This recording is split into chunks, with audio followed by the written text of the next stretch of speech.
Hey guys, and welcome back to my channel. It's Jasmine, and on the spotlight today is season 1, episode 2 of Little Fires Everywhere. Let's get into it.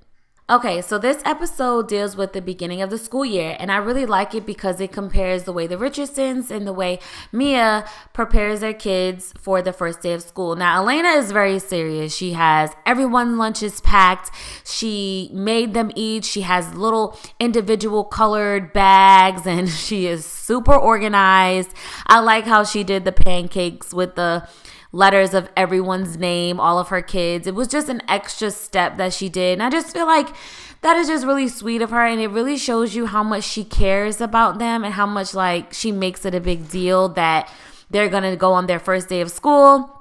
And then she even has them pose for a first day picture, which is, I just feel like all moms do that, now in this day and age. They always have pictures of their kids on the first day of school. And you see that Izzy, struggles with not really wanting to go back because she's uncomfortable. But Elena is trying her best to cheer her up and make her want to get in the mood of going to school. On the flip side of that, you have Mia, who is really working first thing in the morning. She said that in the morning is where she gets her most creativity. So she's using that time to get ready while probably Pearl is getting ready on her own because she's already so independent. She doesn't, need her mom to cook for her. She just gets everything done by herself. But it was very sweet that she was painting her nails and still trying to make it very special for her. And I thought that was a sweet moment between them. Okay, so let's examine Pearl's experience at school. Now, Pearl has moved schools her entire life, so she's used to being the new girl. She's comfortable with that, but she's never had a stable place to establish roots and really find her place within like social circles. So I think Lexi and her boyfriend's relationship really appeals to Pearl, and it makes her think maybe that achieving that type of status or role within the school gives her a sense of belonging and permanence.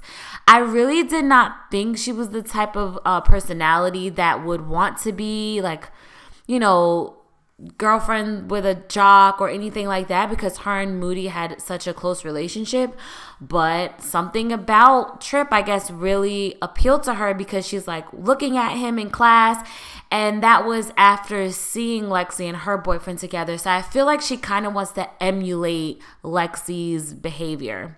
Also, check out the banners hanging on top of the school. Pride, respect, I forget what the other one says, but that's a really nice school, and they have a lot of school pride. I mean, the cheerleaders are already on day one dressed in their cheerleading uniform. They have all these extracurricular things like a planetarium. I mean, this is a very advanced school. Okay, now this counselor ordeal. First of all, it is so responsible of Pearl. She said that she tried to handle this situation in the summertime before the school starts, which just lets me know she has such a good head on her shoulders and she's really trying to solve this on her own. And this stupid counselor is racially profiling her, already assuming that she came from Cleveland because she's black, and won't even want her to accelerate in her classes, and already assuming that she won't keep up in a class that she is not advanced, which he called it. It's not advanced. It's a class that is her next step because she's already taken, the geometry class. I didn't like was the fact that Pearl was trying to tell Mia about her first day of school, and she was trying to express to her this difficult time she was having with this counselor, and Mia basically was just telling her, well, you need to try harder, and instead is worrying about that co-worker. I mean, she a grown woman. She can take care of herself. You want to take over her shift now, and you was spending that time with Pearl. What, you going to just leave Pearl right there, just eating by herself? And it was her first day of school, and I really didn't like that. And I didn't like the fact that when Elena took care of it, it was like she felt some type of way about it. And it's like, okay, that's not her fault, that she was genuinely really trying to help Pearl out and give her the support that she needed. But I did notice how easily Elena was able to get it fixed. I mean, I feel like if Mia went there, he probably still would have been, hesitant to have her moved. And it would have been a more difficult process than Elena being able to have access to him and knowing him personally and being able to change it. But it just makes me mad that he couldn't just see that from her credentials, she needed to be moved to the class. Like, she shouldn't have to try that hard for you to have her moved to the correct class. For Izzy's first day, everyone's smiling at her, and I feel like she thinks it's going well and it's going to be an okay day. But then we see the magazine cover on her locker, and this is the first time we're actually getting a glimpse into what's going on with her. Is she gay? Did she do something with her friends that make them think that? Is there truth to it or not? Or is she just being bullied? We just don't know the whole context of it all. And I feel like she defended that girl in class from the teacher kind of picking on her because she wishes someone would defend her, and she just can't stand for somebody else to get bullied. And I thought that was very courageous of her, and it really showed her character because she's getting bullied all day and they put things in her locker and she's having a bad day, and yet she still wants to try to defend somebody else who's getting picked on, which tells me a lot about her character. I feel like this was a huge topic in the 90s because when Ellen came out and said she was gay, that was like a huge deal back then. And there was certainly not as much sensitivity within schools as there is now. And I know bullying is just a part of growing up, but back then that was a huge thing, and it was not a very common thing as it is now, I feel like. So I feel like that's why she was very erratic towards that teacher, because she's going through something and she wants to defend that girl who might also feel bullied. So I don't really understand why Mia felt the need that she had to lie about her last place that she resided. I mean, at this point, I just didn't understand that. I was like, well, did she just have a bad experience where she lived last? And also, who does that? Like, who gets somebody to lie and pretend like they were your last landlord? Just tell her we've been going from hotel to hotel, or we've been traveling on the road and we really haven't stayed anywhere permanent. I mean, I just didn't understand her whole deceitful nature behind that. And that's my problem with Mia. It's like her secrecy, like I'm just not understanding at this point, just, for this episode, why she has to go through such lengths to be deceitful with her. The flip side of that, I feel like her doing a background check on Mia was uncalled for. First of all, just ask her, were you ever arrested? And just be honest and upfront about it if you have a question like that for someone. Another thing is, what does someone's criminal record have to do with if you want them to live in your home? Like, I understand it may be a concern, but I just felt like she was just digging and digging. And like I said before, Elena already has a curious personality because she is a journalist. And she also has an advantage because she has a personal relationship with the police and with all these different people, with the counselor at the school and etc. So I feel like she kind of takes advantage of that and uses that to snoop into people's lives and feel like she's justified in doing that. Nobody's snooping into your life. Nobody's going behind your back and trying to find all this information. Sit down and have a real talk with Mia about it and your concerns instead of all this background stuff that you're doing and then gonna feel bad about it once you're caught or once Mia knows that you're doing that. Like, it just seems like she's doing too much. If you're so worried about her past and if she's arrested, then don't have her in your home. Don't hire her. Break the lease. Tell her you don't want her to live there anymore. It's just that simple. Couple things that I want to point out that I noticed while watching this episode was, number one, there's a picture of their first day of school right there in the frame in the office, Bill's office, and I just thought that was really fast. She framed that picture really quickly and it just glimpsed by, so it was really quick. He could have missed it. And also in Bill's office, he has lots of memorabilia that is frames. So clearly sports and school spirit was very important to him.